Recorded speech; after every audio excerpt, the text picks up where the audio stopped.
آئیے کتاب رحمت سورہ الکہف اٹھائیں۔ اللہ تعالیٰ نے ایک واقعہ بیان کیا ہے حضرت موسیٰ اور حضرت خضر علیہ السلام کا، کہ حضرت موسیٰ علیہ السلام عزم مصمم کر کے جب چلے تو اللہ فرماتا ہے کہ ہم نے حضرت موسیٰ علیہ السلام کو جس بندے کی نشانی بتائی تھی وہ بندہ ان کو وہاں مل گیا۔ سفید چادر اوڑھے حضرت خضر علیہ السلام وہاں لیٹے ہوئے تھے، تو یہ جا کے ان کے پاس کھڑے ہو گئے کہ حضرت میں آپ کی خدمت میں اس لیے آیا ہوں کہ اللہ نے آپ کو جو خصوصی علم عطا کیے ہیں میں ان کو سیکھنے کی غرض سے آپ کی چوکھٹ پہ آیا ہوں۔ کہا تم میرے ساتھ صبر نہیں کر پاؤ گے، معاملے مشکل ہیں، سفر دشوار ہے، منزل کٹھن ہے، اور میرے معاملات ایسے ہیں کہ تم اعتراض کرو گے اس کے بغیر تم رہ نہیں سکتے۔ حضرت موسیٰ علیہ السلام نے کہا اگر اللہ نے چاہا تو آپ دیکھیں گے میں صبر کروں گا اور آپ کے کسی حکم کی کسی کام کی میں نافرمانی نہیں کروں گا، کسی کام کا انکار نہیں کروں گا۔ کہا کہ اچھا شرط یہ ہے کہ جو میں کروں اس پر تم اعتراض نہیں کرو گے، سوال نہیں کرو گے، یہاں تک کہ میں خود ہی نہ بتاؤں۔ تو کہا کہ یہ شرط ٹھہری، میں کوئی بات نہیں کروں گا۔ فانطلقا، دونوں چل پڑے، دریا کے پار جانا تھا۔ جو کشتی کا مالک تھا، کشتی بان تھا، وہ حضرت خضر علیہ السلام کو جانتا تھا تو اس نے کرایہ بھی نہیں لیا، لیکن جب کشتی پر سوار ہوئے تو عصا مار کے حضرت خضر علیہ السلام نے کشتی کا ایک پھٹا توڑ دیا۔ تو بے ساختہ حضرت موسیٰ علیہ السلام نے کہا آپ نے پھٹا توڑ دیا، یہ سارے ڈوب جائیں؟ کہا میں نے کہا تھا نا تم میرے کاموں پہ صبر نہیں کر پاؤ گے۔ تو حضرت موسیٰ کو یاد آیا، کہا میں بھول گیا تھا، اس پر مواخذہ نہ کیجیے۔ پھر دونوں چل پڑے، بچے کھیل رہے تھے، ایک خوبصورت لڑکا وہ بھی بچوں میں کھیل رہا تھا۔ حضرت خضر آگے بڑھے اور اس کی گردن مروڑ دی، اس کو قتل کر دیا۔ صاحب شریعت تھے حضرت موسیٰ علیہ السلام، نہ رہ سکے، پھر بول پڑے ایک جان کو بغیر کسی جان کے بدلے میں قتل کر دیا، اس نے گوایا کیا تھا ہمارا؟ آپ نے بہت ہی جو ہے وہ غلط کام کیا، یہ کام اچھا نہیں کیا آپ نے۔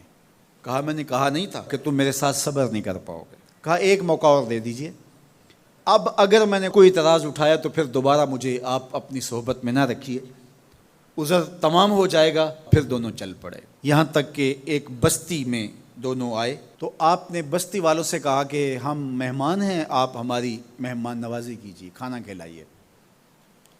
تو انہوں نے انکار کر دیا، کہا کہ ہم تو آپ کو بلایا نہیں ہے، آپ خود آئے ہیں، آپ اپنے کھانے کا خود انتظام کیجیے۔ گزر رہے تھے گلی سے تو ایک دیوار گرنا چاہ رہی تھی، تو جلدی سے اس دیوار کو مرمت کر دیا۔ کہا حضرت ہم اگر چاہتے تو اس پہ اجر لے سکتے تھے، انہوں نے ہمیں کھانا تک نہیں دیا اور ہم ان کی دیواریں سیدھی کر رہے ہیں۔ کہا اب تمہاری میری جدائی ہو گئی، تم نے یہ بھی اعتراض کر دیا۔ تو انہیں یاد آیا کہ وہ یہ بھی اعتراض ہو گیا۔ اب میں تمہیں بتاتا ہوں کہ یہ 3 کام میں نے کیوں کیے۔ اللہ اکبر۔ اب سنیے، قرآن ہمیں بتاتا ہے کہ ظاہری علم بھی ہوتا ہے لیکن کوئی باطنی علم بھی ہوتا ہے۔ کہا وہ پہلی بات کشتی والی سنو، یہ 2 مسکین بچوں کی کشتی تھی، ان کے گھر کا چولہا اس کی کمائی سے جلتا تھا۔ دریا کنارے کنارے ایک ظالم بادشاہ رہا تھا جو لوگوں کی کشتیاں چھین رہا تھا، ہم نے تھوڑا سا عیب لگا دیا، وہ ٹوٹی کشتی چھوڑ کے چلا گیا۔ اب وہ تھوڑے سے پیسے لگا کے کشتی مرمت کرا لیں گے، گھر کا چولہا جلتا رہے گا، بتاؤ اچھا کیا یا برا کیا؟ کہا رہی بات اس بچے کی جس کو ہم نے قتل کیا، اس کے ماں باپ مومن تھے، نیک تھے، صالح تھے، بچے نے بڑا ہو کے بہت برا ہونا تھا، ہم نے اس کو قتل کر دیا، اللہ اس کے بدلے ان کو بہتر اولاد دے گا۔ علماء تفسیر نے لکھا ہے اس بچے کے بدلے میں اللہ نے ان والدین کو ایک بیٹی عطا کی جس کی نسل سے 70 نبی پیدا ہوئے۔ دیوار کی کہانی بھی سن لیجئے، یہ شہر کے 2 یتیم بچوں کی دیوار تھی اور اس کے نیچے ان کا خزانہ تھا اور ان کا باپ بڑا نیک تھا۔ خزانہ دیوار کے نیچے ہے، دیوار گرنا چاہ رہی ہے، کسی معمولی دھکے سے گر جاتی۔